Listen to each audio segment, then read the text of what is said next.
എല്ലാ കൂട്ടുകാർക്കും നെക്ടറിന്റെ പുതിയ ക്ലാസ്സിലേക്ക് സ്വാഗതം. നമ്മൾ എടുത്തുകൊണ്ടിരിക്കുന്നത് റിയൽ നമ്പേഴ്സ് എന്ന ചാപ്റ്റർ എടുത്തുകൊണ്ടിരിക്കുന്നത്. റിയൽ നമ്പേഴ്സ് എന്ന ചാപ്റ്ററിന്റെ ഓൾറെഡി 2 ക്ലാസ് കംപ്ലീറ്റ് ചെയ്ത് കഴിഞ്ഞു. ഇത് 3ാമത്തെ ക്ലാസ് ആണ്. ഈ ക്ലാസ് ആണ് നിങ്ങൾ ആദ്യമായിട്ട് കാണുന്നതെങ്കിൽ തൊട്ടുമുമ്പത്തെ ക്ലാസ് കണ്ടതിന് ശേഷം മാത്രം ഈ ക്ലാസ് കാണുക. ഓക്കെ, നമുക്ക് പ്രോബ്ലത്തിലേക്ക് പോവാം. നമ്മൾ ടെക്സ്റ്റിലെ എക്സസൈസ് ആണ് ചെയ്തുകൊണ്ടിരിക്കുന്നത്. എക്സസൈസ് നമ്പർ 4 ആണ് നമ്മൾ ചെയ്തുകൊണ്ടിരിക്കുന്നത്. ടെക്സ്റ്റിലെ പ്രോബ്ലത്തിലെ 4th ക്വസ്റ്റ്യൻ നമ്മൾ ചെയ്തുകൊണ്ടിരിക്കുന്നത്. The question is given that HCF of 306 and 657 is equal to 9 and find LCM of 306 and 657. കഴിഞ്ഞ ദിവസം പഠിച്ചല്ലേ, HCF ഉം LCM നമ്പറും തമ്മിലുള്ള റിലേഷൻ ഉണ്ട്. എന്തായിരുന്നു? Product of that number is equal to HCF into LCM. അതായത് ഈ കേസ് ഇവിടുത്തെ കേസ് ആവാം. ഏതാണ് നമ്പർ വന്നിരിക്കുന്നത്? 306 അല്ലെ. 306 into 657 is equal to HCF into LCM. ഇതെല്ലാം നമ്മൾ പഠിച്ചത്. 306 into 657 is equal to HCF into LCM. ഇത് നോക്കിയാൽ എങ്ങനെ ചെയ്യാൻ?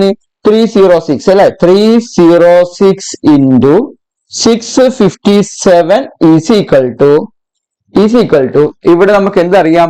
HCF അറിയാം അല്ലെ. HCF എത്ര ഇവിടെ വന്നേക്കുന്നത്? നമുക്ക് 9 ഇൻറ്റു LCM. നമുക്ക് LCM ആണ് വേണ്ടത് അല്ലെ. LCM ആണ് സിമ്പിൾ. നമുക്ക് എന്താ ചെയ്യാം? 9 നേരെ അങ്ങനെ സൈഡിൽ കൊണ്ടുപോകും അല്ലെ. ഈക്വൽ ഇപ്പോൾ സൈഡിൽ കൊണ്ടുപോകാം. ഇത് ആദ്യം വിട്ട് കുടിക്കേണ്ട ആവശ്യമുണ്ടോ? ഇൻഡു ചെയ്യാൻ ആവശ്യമുണ്ടോ? അങ്ങനെ ചെയ്യരുത്, വെറുതെ സമയം പോകും. അതുകൊണ്ട് ആദ്യം നമുക്ക് ചെയ്യാൻ നോക്കാം. മാക്സിമം സിമ്പിൾ ചെയ്യാൻ നോക്കുക. 306 into 657 divided by 9 is equal to LCM. ഇതായിരിക്കും നമുക്ക് കിട്ടുന്ന LCM അല്ലെ. നമുക്ക് ഇവിടെ എന്തുകൊണ്ട് ഡിവൈഡ് ചെയ്യാൻ പറ്റും? 9 306 ഡിവൈഡ് ചെയ്യാൻ പറ്റും അല്ലെ. 9 306 ഡിവൈഡ് ചെയ്യാൻ പറ്റും. 306 9 ഡിവൈഡ് ചെയ്ത് എത്ര കിട്ടും? 34 അല്ലെ. 34.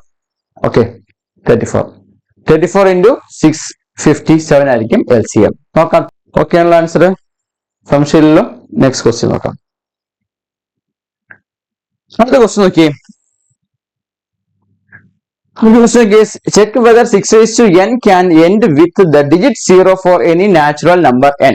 അതായത് 6 raised to എന്ന ക്വസ്റ്റ്യൻ അല്ലേ. ഈ n സ്ഥാനത്ത് ഏതെങ്കിലും number, natural number, that is 6 raised to 1 ഇട്ട് നോക്കുക, 6 raised to 2, 6 raised to 3, 6 raised to 4 ഇങ്ങനെ ചെയ്ത് വെക്കുമ്പോൾ ഏതെങ്കിലും അവസരത്തിൽ ഏതെങ്കിലും സമയത്ത് അതിന്റെ യൂണിറ്റ് പ്ലേസ്, അതായത് നമുക്ക് 6 raised to 1 എന്താ 6 ആണ്, 6 raised to 2 ആകുമ്പോൾ 36 അല്ലെ. അങ്ങനെ ചെയ്ത് വരുമ്പോൾ ഏതെങ്കിലും സമയത്ത് അതിന്റെ നമ്പർ, കിട്ടുന്ന നമ്പർ, സംഖ്യയുടെ നമ്പർ, ഡിജിറ്റ്സ്, അതിന്റെ യൂണിറ്റ് നമ്പർ 0യിൽ അവസാനിക്കുന്ന നമ്പർ കിട്ടുമോ എന്നാണ് ചോദിക്കുന്നത്.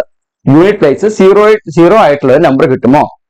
ഓക്കെ, 6 raised to 1 നമുക്ക് 6 കിട്ടി, 6 raised to 2 36 കിട്ടി അല്ലെ. അങ്ങനെ 6 raised to n ചെയ്ത് കഴിയുമ്പോൾ എപ്പോഴെങ്കിലും ഏതെങ്കിലും ഒരു അവസരത്തിൽ നമുക്ക് കിട്ടുന്ന സംഖ്യയില് ഇവിടെ ഒരു 0 ഉള്ള നമ്പർ കിട്ടുമോ? 1 6 1 36 അങ്ങനെ പോകുമ്പോൾ യൂണിറ്റ് പ്ലേസ് 0 ഉള്ള ഒരു സംഖ്യ കിട്ടുമോ എന്നാ ചോദിച്ചേക്കുന്നത്.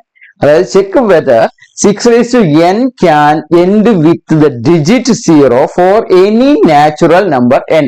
എന്നിന്റെ സ്ഥാനത്ത് ഏതെങ്കിലും നാച്ചുറൽ നമ്പർ ഇട്ട് കൊടുക്കുകയാണെങ്കിൽ, അത് എപ്പോഴെങ്കിലും ഏതെങ്കിലും നമ്പർ, അതായത് 1 ഇട്ട് കൊടുക്കുക, 2 ഇട്ട് കൊടുക്കുക, 3 ഇട്ട് കൊടുക്കുക, 4 ഇട്ട് കൊടുക്കുക, 5 ഇട്ട് കൊടുക്കുക, 6 raised to 10 ഇട്ട് ചെയ്ത് നോക്കുകയാണെങ്കിൽ, അല്ലെങ്കിൽ 6 raised to 11 ചെയ്ത് നോക്കുകയാണെങ്കിലോ, ഇങ്ങനെ ചെയ്യുമ്പോൾ നമുക്ക് കിട്ടുന്ന ഒരു ആൻസർ കിട്ടുമല്ലോ. ആ ആൻസറിന്റെ യൂണിറ്റ് പ്ലേസ് 0 ആകാൻ ചാൻസ് ഉണ്ടോ? ഇതാണ് ചോദിച്ചത്. അങ്ങനെ ചെക്ക് ചെയ്യാൻ പറഞ്ഞേക്കുന്നത്. നോക്കാം. നമുക്കറിയാവുന്ന ഒരു കാര്യമുണ്ട്.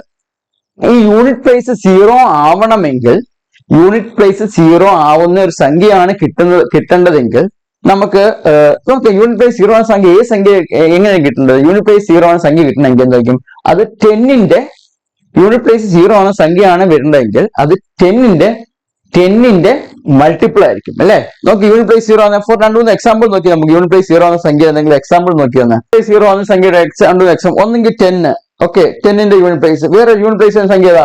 20 അല്ലെങ്കിൽ 30 അല്ലെങ്കിൽ 40 അല്ലെങ്കിൽ 100, അങ്ങനെ പോയി 100 അല്ലെ, അല്ലെങ്കിൽ 200. ഇതൊക്കെ യൂണിറ്റ് പ്ലേസ് 0 ആവുന്ന സംഖ്യ അല്ലേ ഇത്? അതല്ലാതെ നോക്കി, ഈ യൂണിറ്റ് പ്ലേസ് 0 ആവുന്ന സംഖ്യ ആവണമെങ്കിൽ അത് എല്ലാം എന്തുമായിരിക്കും? 10ന്റെ മൾട്ടിപ്പിൾ ആയിരിക്കും. 10 ഇൻറ്റു 1, ഇത് 20 വെച്ച് എന്താണ്? 10 ഇൻറ്റു 2, അല്ലെങ്കിൽ 30 എന്താണ്? 10 ഇൻറ്റു 3 അല്ലെ. 40 എന്താണ്? 10 ഇൻറ്റു 4. അടുത്ത 100 എന്താണ്? 10 ഇൻറ്റു 10. അടുത്ത 200 എന്താണ്? 200 എന്താണ്? 10 ഇൻറ്റു 20. ഇതല്ലേ നിൽക്കുന്നത്? 10ന്റെ മൾട്ടിപ്പിൾ ആയിരിക്കണം അല്ലെ. ഇനി 10ന്റെ മൾട്ടിപ്പിൾ ആവണമെങ്കിൽ അത് എന്റെ ഫാക്ടർ എന്തുമായിരിക്കും? ഒരു 5ഉം കാണും 2ഉം കാണും എന്റെ ഫാക്ടർ അല്ലെ. 5 into 2 ആണ് 10. ഒന്നുകൂടി പറയാം 5 into 2 ആണ്. ഇവിടെ നോക്കി, ഇവിടെ ആ 20യുടെ ഫാക്ടർ എടുക്കുകയാണെങ്കിൽ 5 into 2 കിട്ടും. ഇവിടെ നോക്കുക കിട്ടും 5 30 വെച്ചാൽ 5 into 2 into 3 ആണ്. ഇവിടെ നോക്കി 5 into 2 into 4 ആണ് ഈ ഫാക്ടർ 40യുടെ. അടുത്ത 10ന്റെ ഫാക്ടർ എങ്കിൽ എന്താണ്? 100ന്റെ ഫാക്ടർ എങ്കിൽ 5 into 2 into 2 ആണ് അല്ലെ. ഇങ്ങനെയാണ് ഫാക്ടർ ഇടുന്നത്. എപ്പോഴും എന്തുവാ, സീറോയിൽ അവസാനിക്കുന്ന സംഖ്യയാണെങ്കിൽ അത് എന്തിന്റെ ഫാക്ടേഴ്സ് അല്ലേ, അതിന്റെ ഫാക്ടർ എന്ത് കാണും? മസ്റ്റ് ആയിട്ടും 5ഉം 2ഉം കാണും. 5ഉം 2ഉം ഉണ്ടെങ്കിലേ ആ സംഖ്യക്ക് 5ഉം 2ഉം ഫാക്ടർ ആയിട്ട് വരുന്നുണ്ടെങ്കിൽ മാത്രമേ എന്ത് പറയാൻ പറ്റത്തുള്ളൂ? നമുക്ക് അത് സീറോയിൽ അവസാനിക്കുന്ന ഒരു സംഖ്യയാണെന്ന് പറയാൻ പറ്റത്തുള്ളൂ അല്ലെ. സീറോ അവസാനിക്കുന്ന നമ്പർ ആണെന്ന് പറയാൻ പറ്റത്തുള്ളൂ. നമുക്ക് എടുത്ത് തന്നിരിക്കുന്ന ക്വസ്റ്റ്യനകത്ത് നോക്കി എന്താ പറയുന്നത്? 6 raised to n can be n with the digit 0 അല്ലെ. അത് 0 ചെക്ക് ചെയ്യാൻ പറഞ്ഞെങ്കിൽ 6 raised to n അന്ന് ചെക്ക് ചെയ്യാൻ പറഞ്ഞേക്കുന്നത്. നമ്മളിപ്പം പറഞ്ഞൊരു കാര്യമുണ്ട്. എന്ത് പറഞ്ഞേക്കുന്നത്? If any number end with digit 0യിൽ അവസാനിക്കുന്ന ഏത് നമ്പർ ആണെങ്കിൽ it must be divisible by 10 കൊണ്ട് ഡിവൈഡ് ചെയ്യാൻ പറ്റുന്ന സംഖ്യ ആയിരിക്കണം. എങ്കിൽ മാത്രമേ അത് 0യിൽ അവസാനിക്കുന്ന സംഖ്യ ആവുകയുള്ളൂ അല്ലെ. This means it's prime factorisation must contain എന്തായിരിക്കണം?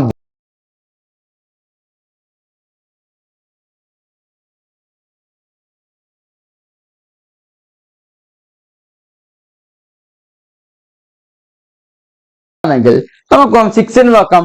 We can write the prime factor of 6 raised to n as എങ്ങനെ എഴുതാം? 6 raised to n is equal to 6ന്റെ ഫാക്ടർ എന്തൊക്കെയാണ് നിൽക്കുന്നത്? 6ന്റെ ഫാക്ടർ 2ഉം 3 2 into 3 ആണ് 6ന്റെ factor. 2 into 3 raised to n എഴുതാം.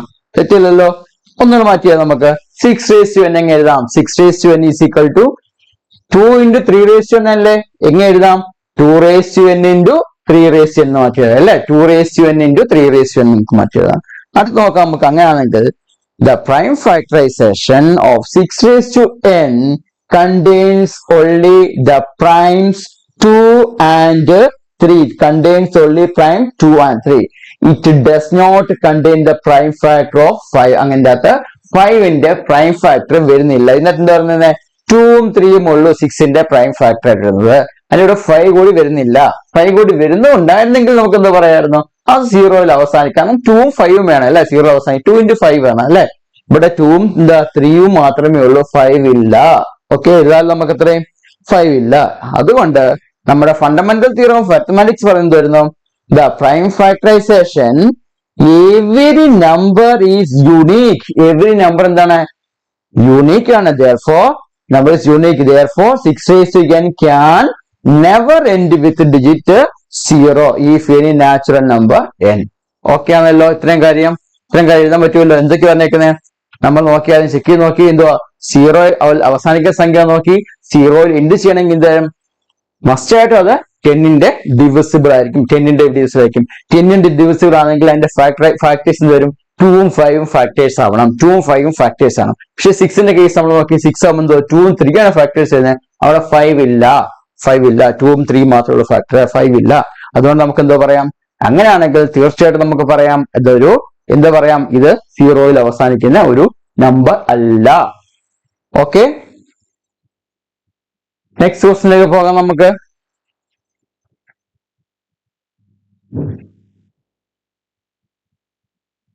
Question നോക്കി.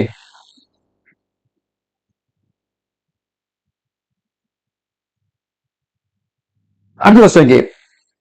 Explain why 7 into 11 into 13 plus 13 and 7 into 6 into 5 into 4 into 2 into 3 into 2 into 1 plus 5 are composite number. Composite number check ചെയ്യണം അല്ലേ. Explain എന്തുകൊണ്ട് composite number check ചെയ്യണം അല്ലേ.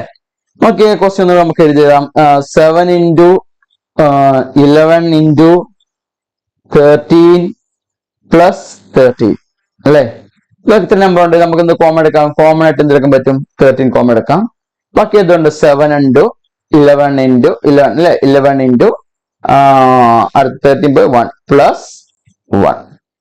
ഇനി നമുക്ക് ഇത് അങ്ങനെ എഴുതാം. 13 into 7 into 11 77 plus 1 എഴുതാം.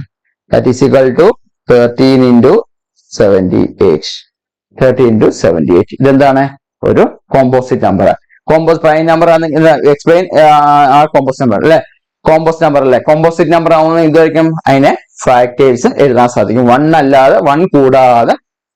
പ്രൈം നമ്പർ കോമ്പോസിറ്റ് വ്യത്യാസം അറിയാലോ. പ്രൈം നമ്പർ ആണെങ്കിൽ എന്തൊക്കെ ആ നമ്പറും 1 മാത്രമേ കാണത്തുള്ളൂ. അപ്പൊ പ്രൈം നമ്പറിന്റെ എക്സാമ്പിൾ നമ്മൾ 3 1 into 3 3, അല്ലെങ്കിൽ 5 1 into 5 5, അടുത്ത 7 ആണെങ്കിൽ 1 into 7 7 ഇങ്ങനെ എഴുതാൻ പറ്റുള്ളൂ അല്ലെ. അതല്ലാതെ 1ഉം ആ നമ്പറും അല്ലാതെ അതിനൊരു വേറൊരു നമ്പർ ഡിവിസിബിൾ ആയിട്ട് നമുക്ക് എഴുതാൻ പറ്റത്തില്ല, ഡിവൈഡ് ചെയ്യാൻ പറ്റുന്ന സംഖ്യ എഴുതാൻ പറ്റില്ല. പക്ഷെ ഇവിടെ നോക്കി 30 into 78 ആണ്, 30 into 78 നമുക്ക് അതുകൊണ്ട് നമുക്ക് എന്താ പറയാം, 30 into 78 എഴുതേണ്ട ഇതൊരു കോമ്പോസിറ്റ് നമ്പർ ആണ്. അതിന്റെ ശരി. അടുത്ത ക്വസ്റ്റ്യൻ നോക്കി, ഇതുപോലെ തന്നെ 7 into 6 into 5 into 4 into 3 into 2 into 1 plus 5. ഇനി നമുക്ക് എന്ത് കോമൺ എടുക്കാം, 5 കോമൺ എടുത്തു. ബാക്കി 7 into 6 into 4 into 3 into 2 into 1 plus 1. Okay, അതായത് 5 into 7 into 6 into 7 into 6 into 4 into 3 6 6 36 36 into 4 എത്ര നമുക്ക് തരാം, 1 0 0 h ഇതല്ലോ 1008 1008. അതിന്റെ 5 into നമുക്ക് 5 into 1008 എഴുതാൻ സാധിക്കും നമ്പറിനെ. ഇനി നമുക്ക് മുമ്പോട്ട് ചെയ്യേണ്ട ആവശ്യം 5 into എഴുതാൻ സാധിക്കുന്നുണ്ട്. അതിന്റെ ഫാക്ടേഴ്സ്, അതുകൊണ്ട് നമുക്ക് അതിന്റെ ഫാക്ടേഴ്സ് കണ്ടുപിടിക്കാം. 5 into ഫാക്ടർ ആണ് എന്റെ ഒരു ഫാക്ടർ 5 ആയിട്ട് വന്നു. 1 അല്ലാതെ വേറെ നമ്പർ കൂടി എന്റെ ഫാക്ടർ ആയിട്ട് വന്നു. അതുകൊണ്ട് നമ്പർ എന്താണ്, കോമ്പോസിറ്റ് നമ്പർ ആണ്. ഓക്കെ, നെക്സ്റ്റ് പ്രോബ്ലം നോക്കാം. അടുത്ത ക്വസ്റ്റ്യൻ നോക്കിയേ. അടുത്ത ക്വസ്റ്റ്യൻ വായിച്ചത്, there is a circular path around a sports field. Sonia take 18 minutes. No, Sonia takes 18 minutes to drive one round of field. Okay, while Devi take 12 minutes. Devi take 12 minutes. 12 minutes. Devi take 12 minutes for the same. Suppose they both started at the same point at the same time and go in the same directions. After how many minutes will they meet again at the starting point? മനസ്സിലായ സംഭവം ഒരു circular പാത്തിൽ ഓടാൻ പോവാനല്ലേ. ആരൊക്കെ വന്ന് ഇവിടുന്ന് start ചെയ്യാൻ പോകുന്ന വിചാരിക്കുക. ഇവിടെ ഡെവി ഓടാൻ വേണ്ടി 12 മിനിറ്റ്സ് എടുക്കും. ഡെവി ഒരു റൗണ്ട് ചെയ്യാൻ വേണ്ടി എന്തെടുക്കും, 12 മിനിറ്റ്സ് എടുക്കും. അതുപോലെ തന്നെ സോണിയ ആണെങ്കിൽ 18 മിനിറ്റ്സ് എടുക്കും. 18 മിനിറ്റ്സ് എടുക്കുന്നതാണ്. സോണിയ 18 മിനിറ്റ്സ് എടുക്കും. രവി കുറച്ച് ഫാസ്റ്റ് ആയിട്ട് ഓടുവാണ് അല്ലേ. രവി കുറച്ച് ഫാസ്റ്റ് ആയിട്ട് ഓടുകയാണെങ്കിൽ 12 മിനിറ്റ്സ് കൊണ്ട് രവി ഒരു റൗണ്ട് കംപ്ലീറ്റ് ചെയ്യും. സോണിയ ആണെങ്കിൽ എന്ത് ചെയ്യണം, 18 മിനിറ്റ്സ് കൊണ്ട് കംപ്ലീറ്റ് ചെയ്യും. ഇപ്പോൾ നമുക്കറിയാം, ഇപ്പൊ LCM HCM പഠിച്ചോണ്ടിരിക്കും. നമുക്ക് ഇവിടെ അറിയണം HCF ആണോ LCM ആണോ എടുക്കേണ്ടത്. ചെറിയ കൺഫ്യൂഷൻ ചിലപ്പോൾ ഒരു പക്ഷെ വരും. HCF ആണോ LCM ആണ് എടുക്കേണ്ടത്. ഒരു കഴിമാത് ചിന്തിച്ചാൽ മതി.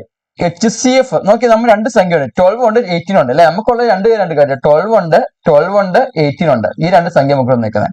ഈ 12ഉം നമുക്ക് 12ഉം 8ഉം അല്ലെ, 12ഉം 18ഉം. ഈ 12ന്റെയും 18ന്റെയും ഒന്നെങ്കിൽ HCF അല്ലെങ്കിൽ LCM അല്ലെങ്കിൽ എടുക്കാൻ നമുക്ക് ചെറിയൊരു ബോധമുണ്ട് മനസ്സിലല്ലേ. ഇവിടെ HCF നമ്മൾ എടുക്കുമ്പോൾ LCM ആണ് എടുക്കാൻ പോകുന്നത്. HCF എന്ന് വെച്ചാൽ ചെറിയ സംഖ്യ, ഈ സംഖ്യയെക്കാളും ചെറിയ സംഖ്യക്ക് എപ്പോഴും ആ ഒരു കാര്യം ഓർത്തത്. HCF എപ്പോഴും എന്തായിരിക്കും, ഇതിന്റെ രണ്ട് നമ്പറിനെ ഒന്നുകിൽ നമ്പർ ആണ് അല്ലെങ്കിൽ സ്മോൾ, ഇതിനേക്കാളും ഒന്നുകിൽ ഇത് അല്ലെങ്കിൽ ചെറിയ നമ്പർ എടുത്തുള്ളൂ അല്ലെ. ഇതിനേക്കാളും വലിയ നമ്പർ വരാൻ പോകുന്നില്ല. ഇനി എത്ര അവർക്കറിയാം, നമുക്ക് അങ്ങനെ തന്നെ ഊഹിക്കാൻ പറ്റും എന്താണ് എഴുതേണ്ടത്. നമുക്ക് ഇവിടെ LCM ആണ് നോക്കേണ്ടത്. LCM ആണ് ചെയ്യേണ്ടത്. HCF അല്ല ചെയ്യേണ്ടത്, LCM ആണ് ചെയ്യേണ്ടത്. ഓക്കെ, LCM ചെയ്യുമ്പോൾ 12ന്റെയും 18ന്റെയും നമുക്ക് എന്ത് വേണം, LCM അല്ലെ. 18ന്റെ ഫാക്ടേഴ്സ് നോക്കാം, 12ന്റെ ഫാക്ടേഴ്സ് നോക്കാം. 12ന്റെ ഫാക്ടേഴ്സ് ആവുമ്പം 6 2 3. 18ന്റെ ഫാക്ടേഴ്സ് ആവുമ്പം 2 9 3 3. അപ്പം 18ന്റെ നമുക്ക് എന്ത് കിട്ടി, 18ന്റെ എങ്ങനെ എഴുതാൻ പറ്റും, 2 into 3 സ്ക്വയർ. അത് 12ന്റെ എങ്ങനെ എഴുതാൻ പറ്റും, നമുക്ക് 12ന്റെ എങ്ങനെ എഴുതാൻ പറ്റും, 2 സ്ക്വയർ. 12ന്റെ എങ്ങനെ 2 സ്ക്വയർ into 3. ഇവിടെ 2 into 3 സ്ക്വയർ, 2 into 3 സ്ക്വയർ അല്ലെ. ഇവിടെ 2 സ്ക്വയർ into 3. ഓക്കെ, ഇവിടെ നമുക്ക് LCM എന്ന് വെച്ചാൽ എന്താണ്, LCM എന്ന് വെച്ച് കഴിഞ്ഞാൽ നമ്മൾ കോമൺ ആയിട്ട് നോക്കണം. അതിന് 8 ഹയസ്റ്റ് അല്ലെ, 2/2. ഇവിടെ common 3 and highest 3 square. That is എത്ര കിട്ടും, 4. ഇത്ര ഇല്ല, അടുത്ത് 4 9. 4 into 9 that is equal to 36. അതായത് 36 എന്താ മിനിറ്റ്സ് കഴിയുമ്പോഴാണ് അവർ തമ്മിൽ ആ സ്റ്റാർട്ടിംഗ് പോയിന്റിൽ വീണ്ടും മീറ്റ് ചെയ്യുന്നത്, കണ്ടുമുട്ടുന്നത്. ഓക്കെ, 36 മിനിറ്റ് കഴിയുമ്പോഴാണ് അവര് വീണ്ടും ആ സ്റ്റാർട്ടിംഗ് പോയിന്റിൽ റൗണ്ട് ചെയ്തിട്ട് കണ്ടുമുട്ടുന്നത്. ഇപ്പൊ നമുക്ക് കണ്ടതാണ് LCM കണ്ടത്. HCF എടുത്ത് വെക്കരുത്, ഊഹിച്ച് നോക്കാന്നുള്ള. HCF എന്ന് വെച്ചാൽ സംഖ്യ എടുത്ത് ഞാൻ ചെറിയ സംഖ്യയിലേക്ക് വരാൻ പോകുന്ന ഇവിടെ HCF എടുത്ത് എന്ത് വരും? 2 into 3 6 വരും അല്ലെ, ചെറിയ സംഖ്യയായിരിക്കും വരുന്നത്. അതായത് 6 മിനിറ്റ് കൊണ്ട് എന്തായാലും അവർ വീണ്ടും 6 മിനിറ്റ് കൊണ്ട് ഒരിക്കലും അവർ വീണ്ടും ഇവിടെ കണ്ടുമുട്ടത്തില്ലല്ലോ. ഇവിടുന്ന് ഒരാൾ സ്റ്റാർട്ട് ചെയ്ത് ഫുൾ റൗണ്ട് ചെയ്ത് കംപ്ലീറ്റ് ചെയ്യണമെങ്കിൽ തന്നെ മിനിമം എന്തായിരിക്കും? 12 മിനിറ്റ്സ് വേണ്ടി വരും, 12 മിനിറ്റ്സ് വേണ്ടി വരും. അല്ല, ഒരാൾക്ക് എന്ത് വേണം? 18 മിനിറ്റ്സ് വേണ്ടി വരും. അത് ഒരിക്കലും ഒരു 6 മിനിറ്റ് കൊണ്ട് ചെല്ലത്തില്ല. അതിനേക്കാൾ ചെറിയ സംഖ്യ ഒരിക്കലും ആവത്തില്ല. നമുക്ക് എപ്പോഴും അതിനും വലിയ സംഖ്യ ആയിരിക്കും വരാൻ പോകുന്നത്. അതായത് ഇവിടെ LCM ആണ് കണ്ടുപിടിക്കേണ്ടത്. ഈ ഒരു കാര്യം ഓർത്തിരിക്കുക. ഓക്കെ, നമുക്ക്